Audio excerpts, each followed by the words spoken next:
కొత్త సెక్రటరీకు గ్రహణం పట్టింది. గ్రహణం అని ఎందుకంటున్నంటే ఏ ప్రభుత్వం వచ్చినా ప్రభుత్వాలు మారినా కొత్త సెక్రటరీలో ఎప్పుడు వాస్తు ప్రాబ్లమే వస్తుంది. మరి ఎందుకు ఆ వాస్తు ప్రాబ్లం వస్తుందో అర్థం కాదు. అంతకుముందు ప్రభుత్వం ఉన్నప్పుడు వాస్తు అనే పేరుతో వాస్తు అంటే సీఎం ఎక్కడి నుంచి పోవాలి, ఎక్కడి నుంచి రావాలి, ఇట్లాంటి చాలా సమస్యలు. అక్కడ నల్లపోచమ్మ గుడి ఉండేది లోపల. ఆ నల్లపోచమ్మ గుడి నుంచి ముందు నుంచి పోవద్దు, వెనుక నుంచి పోవద్దు, ఇట్లా చాలా ఉండే. అప్పుడు కేసీఆర్ గారు సెక్రటరీ బంద్ చేశారు. ఇప్పుడు రేవంత్ రెడ్డి గారు కూడా సేమ్ బాట. రేవంత్ రెడ్డి గారు ఏం మారలేదు, ప్రభుత్వం మారింది. అప్పుడు వీళ్ళంతా విమర్శించారు ఫైనంగా. రేవంత్ రెడ్డి గారు మిగతా వాళ్ళందరూ కూడా ఆ గవర్నమెంట్లో జరిగిన విమర్శించారు, వాస్తు అంట, అదంట, ఇదంట అని. ఇప్పుడు మళ్ళీ గ్రహణం వాస్తు రూపంలో వచ్చింది సెక్రటేరియట్కు. మనకు తెలుసు ఆల్రెడీ చాలా పెద్ద డోర్లు. మనకు కొత్త సెక్రటరీ చూసిన వాళ్ళకి ఎవరికైనా అర్థమవుతుంది. తూర్పు ఫేస్లో ఉండే ఒక గేటు, చాలా పెద్ద గేట్ ఉంటుంది. దాని ఎదురుగా ఒక మెయిన్ డోర్ చాలా అందంగా, చాలా పెద్దగా సెక్రటేరియట్కు చాలా అందాన్ని తెస్తూ ఉంటుంది. అది మెయిన్ డోర్. అది మొత్తం క్లోజ్ చేసేసిండ్రు. అది క్లోజ్ చేసి ఆల్రెడీ ఇప్పుడు 3వ గేట్ నుంచి రేవంత్ రెడ్డి గారి కోసం ప్రత్యేకంగా ఒక రోడ్ వేసిండ్రు. వెనుక నుంచి ఎమర్జెన్సీ గేట్ల నుంచి ఎంట్రీ విధంగా చేసిండ్రు. కోడ్ అయిపోయిన తర్వాత రేవంత్ రెడ్డి గారు ఇప్పటిదాకా సెక్రటేరియట్కి రాలేదు.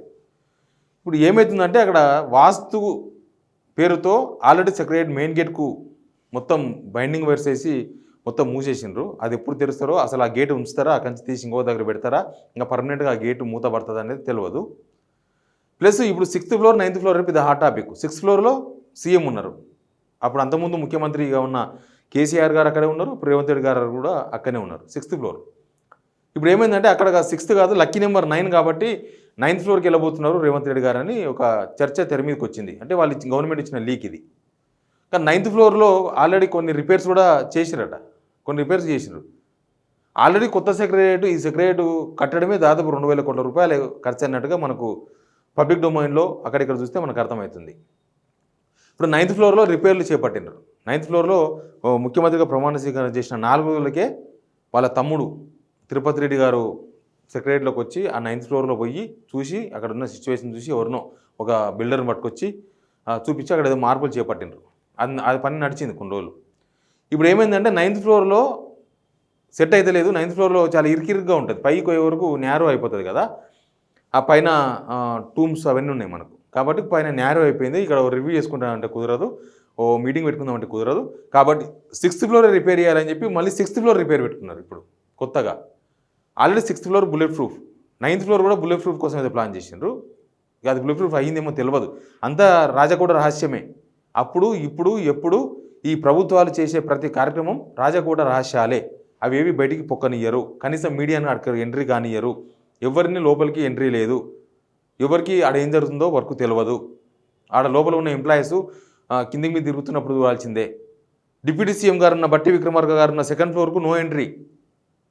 మొత్తం పెద్ద పెద్ద గేట్లు లోపల, పెద్ద పెద్ద గేట్లు. 2nd ఫ్లోర్లో గేట్లు, ఎవరు పోవద్దు. 6th ఫ్లోర్ కూడా సేమ్. 6th ఫ్లోర్ కూడా మెట్ల మీదనే, 6th ఫ్లోర్కి ఎక్కే మెట్లకానే క్లోజ్. ఎవరు మీడియా పర్సన్స్ కానీ ఎవరు కానీ 6th ఫ్లోర్ వెళ్ళే అవకాశం లేదు, మొత్తం క్లోజ్. అంతకుముందుగానే ఎక్కువ ఉన్న రిస్ట్రిక్షన్స్ సెక్రటరీలో. అంతకుముందన్న కనీసం ఆ 3 to 5 ఎవరిదైనా విజిటర్స్, ఎవరైనా జనం పోవచ్చు కదా విజిటర్స్, వాళ్ళ పాస్ మీద మీడియా వాళ్ళు పోయేవాళ్ళు. అసలు మీడియా వాళ్ళకి ఎంట్రీ లేదు సెక్రటరీలకి. ఇప్పుడు ఎవరికైనా ఫోన్ చేసి బతిమలాడుకొని పోవాలి అంతే. ఆ విజిటర్స్ రూపంలో కూడా మీడియా వాళ్ళ లోపలికి ఎంట్రీ లేదు. ఏం అవసరం మీడియాకి లోపలికి అంటున్నారు. మరి అంతకుముందు ప్రభుత్వం కూడా మీడియాకి ఏం అవసరమానో, లేకపోతే మీడియాకు బయట ఒక ప్రెస్ రూమ్ కట్టించడమో అక్కడనే ఉండండి అంటే పెద్ద రాద్ధాంతం జరిగింది కదా. మరి ఈ ప్రభుత్వం వచ్చినాక మారాలి కదా, అది మారలేదు. అందుకే ఆ 6th ఫ్లోర్లో ఏం రిపేర్లు అవుతున్నావో, 9th ఫ్లోర్లో ఏం రిపేర్లు అవుతున్నావో ఏమి తెలియదు. 6th ఫ్లోర్లో మొత్తం ఖరీదైన మార్బుల్స్ వేసిండ్రు, అవన్నీ లేపి పెట్టిండ్రు అని అంటున్నారు. అది క్లారిటీ లేదు. అది ఎవరన్నా గవర్నమెంటే అవునా కాదా అని చెప్పాలి. ఎందుకంటే మనం కూడా చూడలేదు, ఇక్కడ ఒక ఫోటోగ్రాఫ్ కూడా బయటికి రాలేదు. అంత సీక్రెట్గా నడుస్తుంది పని. కాబట్టి 6th ఫ్లోర్లో కూడా రిపేర్లు నడుస్తున్నాయి. అది ఎప్పుడు పూర్తవుతుందో తెలియదు. ఇక రేవంత్ రెడ్డి గారు బహుశా సెక్రటరీకి రాకపోవచ్చు ఇప్పట్లో. అదంతా ఎప్పుడవుతుందో ఏమో అని ఒక చర్చ నడుస్తూనే ఉంది సెక్రటరీ సర్కిల్లో. దానికి తగ్గట్టుగానే రేవంత్ రెడ్డి గారు ఏం చేసిండ్రు, క్యాంప్ ఆఫీస్ అంట కొత్తగా. ఇప్పుడు ఆల్రెడీ ఆడున్న ప్రగతి భవన్ మూలకపడ్డది. ప్రగతి భవన్ వాడినంత మాత్రాన నెగిటివ్ రాదు. ప్రగతి భవన్లో ఉండే కార్యక్రమాలు, మీరు వ్యవహరించే తీరు మీద ప్రభుత్వం మీద వ్యతిరేకత వస్తుంది తప్ప, ప్రగతి భవన్లో ఉంటే జనం ఏం తిట్టుకోరు. అది జనమాస్తే. ఏ ప్రభుత్వం ఉంటే ఆ ప్రభుత్వం వాడుకోవాలి దాన్ని. అక్కడ 2 మంత్రులకు ఇచ్చారు. ఓ డిప్యూటీ సీఎం బట్టి విక్రమార్క గారికి, సీతక్క గారికి ఇచ్చారు దానిలో ఇండ్లు. వాళ్ళు రెసిడెన్స్ ఆడ ఉండడం. అవకాశం లేదా వాళ్ళు ఉండడానికి ఎక్కడ లేవా అంటే మినిస్టర్స్ క్వార్టర్స్ ఉన్నాయి. బేగంపేటలో కొన్ని గెస్ట్ హౌస్లు ఉన్నాయి. అంతకుముందు డిప్యూటీ సీఎంలు, అంతకుముందు మంత్రులు ఎక్కడున్నారు ఉండొచ్చు. కానీ కావాలని చెప్పి వాళ్ళకి ఇచ్చారు అక్కడ. కావాలని ప్రగతి భవన్ను పరువు దిగజార్చనికినో లేకపోతే దాన్ని కాన్సన్ట్రేషన్ తగ్గించనికినో వాళ్ళకి ఇచ్చిండ్రు. ఒక ఎస్సీ ఎస్టీ సామాజిక వర్గాల వాళ్ళకి ఇచ్చారు, కావాలనే ఇచ్చిండ్రు అనేది ఒక చర్చ ఉంది ఆల్రెడీ రాజకీయ వర్గాల్లో. అక్కడ క్యాంప్ ఆఫీస్ ఉంది, దాన్ని వాడుకోరు. తర్వాత ఎంసీహెచ్ఆడ్ అని మర్రిచెన్నారెడ్డి మానవుల అక్కడ ఉంటుంది, అదొకటి జూబ్లీ హిల్స్లో ఉంటుంది. ఫస్ట్లో అదే క్యాంప్ ఆఫీస్ చేస్తున్నాము, ఇక్కడనే ఒకటి పెద్దది కాస్ట్ కాకుండా చాలా తక్కువలో కడుతున్నాం అని చెప్పి ఏదో ప్రయత్నం చేసినారు. అది ఏమైందో తెలియదు, అది పోయింది. ఇప్పుడు ఈ కమాండ్ కంట్రోల్ రూమ్ ఉంటుంది ఇక్కడ రోడ్ నెంబర్ 12లో ఉంటుంది. ఆ లాస్ట్లో జగన్నాథ్ టెంపుల్ దగ్గర ఉంటుంది. అక్కడ సీఎంకి ఒక ఛాంబర్ ఉంటుంది. దానిలో ఏంటంటే అదంతా భద్రతకు సంబంధించింది. కమాండ్ కంట్రోల్ రూమ్ అంటే ఏంటంటే రాష్ట్రంలో ఎక్కడ ఏం జరిగినా చాలా సీసీ కెమెరాల నుంచి లక్షల సీసీ కెమెరాలు అంటవి. అక్కడ నుంచి అక్కడ అనుసంధానమైన టీవీలు ఉంటాయి. పోయినప్పుడు ఎక్కడ ఏం జరిగినా ఇన్సిడెంట్ జరిగితే ఈజీగా తెలుసుకోవచ్చు. అక్కడ నుంచి హైదరాబాద్లో శాంతి భద్రతలు, రాష్ట్రంలో శాంతి భద్రతలను ఈజీగా కంట్రోల్ చేయొచ్చు. ఈ వానలు వరదలు వచ్చినప్పుడు ఏం జరుగుతుందని కూడా అక్కడ నుంచి చూడవచ్చు. తర్వాత ఇట్లాంటి దానికోసం కమాండ్ కంట్రోల్ రూమ్ ఉంది. ఇప్పుడు దానిలో సీఎం ఛాంబర్ను క్యాంప్ ఆఫీస్గా వాడుకుంటారట. ఆల్రెడీ అక్కడ నిన్న ఒకటి ఏదో రైతులకు సంబంధించిన రివ్యూ ఏదో చేసి నిన్న సాయంత్రం, అది క్యాంప్ ఆఫీస్ అట. ఇల్లేమో ఇల్లే, అది క్యాంప్ ఆఫీసు. ఇంకా సెక్రటరీతో ఏం పని అనుకుంటున్నారా లేకపోతే సెక్రటరీతో పని లేదనుకుంటున్నారో తెలియదు. కానీ సెక్రటరీకు వాస్తు అనే పేరుతో మళ్ళీ జ్ఞానం పట్టించారు. నాకు తెలిసి ముందు ఈ వాస్తు పేరుతో సెక్రటరీ ఉంటుందా, మొత్తానికి కట్టి మళ్ళీ ఇంకోటి కొత్తది కట్టాలంటారో కూడా తెలియదు. అట్లాంటి సిచ్యువేషన్ ఉంది ఆడ కనిపిస్తుంది. 6 months అయింది అధికారంలోకి వచ్చి. 6 monthsకే సెక్రటరీలో మళ్ళీ రిపేర్లు స్టార్ట్ చేసినట్టే. మరి దేనికోసం అసలు లోపల దేనికోసం తవ్వుతున్నారు అనేది కూడా తెలియదు. సెటర్ కూడా వేస్తున్నారు, లంకబిందెల కోసం తవ్వుతారా అని.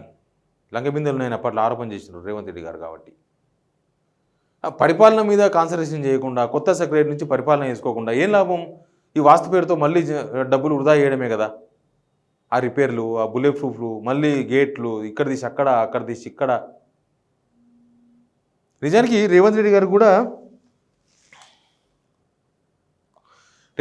కూడా ఈ వాస్తు మీద బాగానే ఉంటుంది. ఆయన అప్పుడు కేసీఆర్ గారిని ఈయనకు వాస్తు పిచ్చోడు అని విమర్శలు చేస్తున్న టైంలోనే వాళ్ళ ఇంటికన్నా పెద్ద పెద్ద వాస్తు మార్పులు చేపట్టారు. ఇక్కడ తీసి గేట్ అక్కడ, అక్కడ తీసి గేట్ ఇక్కడ, అక్కడ వాళ్ళ ఇల్లు కాబట్టి ఆయన ఇష్టం. అది దాన్ని ఎవరు క్వశ్చన్ చేయరు. కానీ అంటే రేవంత్ రెడ్డి గారు కూడా వాస్తుని బాగా నమ్ముతారు అని చెప్తున్నాను. ఎవరు ఈ రాజకీయ నాయకులే ఈ వాస్తులు అవన్నీ బాగా నమ్ముతారు. కొందరు కోయిదూరులతో అప్పట్లో సీనియర్ ఎమ్మెల్యే, వరంగల్ జిల్లాకు సంబంధించిన ఎమ్మెల్యే ఈ కోయిదూరులో పిలుచుకొచ్చి ఏదో చేస్తే పెద్ద కథ అయింది. పైసలు లాస్ అయ్యండు. వాళ్ళకు ఇచ్చిండ్రా, వాళ్ళు దింకపోయిర్రా, సంథింగ్ ఏదో జరిగింది. చెల్లధర్మారెడ్డి గారు పెద్ద కథ అయింది. అప్పుడు పెద్ద టాక్ ఆఫ్ ది టౌన్ అయింది ఆ హిస్టరీ. అట్లా ఈ రాజకీయ నాయకులంతా దీని మీదే ఆధారపడి ఉంటారు. మళ్ళీ అవతలను విమర్శిస్తారు ఆయన వాస్తు పిచ్చోడు అని. ఇప్పుడు మళ్ళీ రేవంత్ రెడ్డి గారు మొత్తం వాస్తు మీద కాన్సన్ట్రేషన్ చేశారు. పరిపాలన కన్నా ముందు ఎక్కువ వాస్తు చక్కగా ఉంటే చాలు అన్నీ అయిపోయింది అనుకుంటున్నారేమో తెలియదు. కానీ మొత్తం సెక్రటేరియట్కు వాస్తు అనే పేరుతో గ్రహణం అయితే పట్టినట్టు చాలా క్లియర్గా కనబడుతుంది. ఇది ఎప్పుడు వీడితో కూడా మనం చెప్పలేము. Please subscribe signal TV.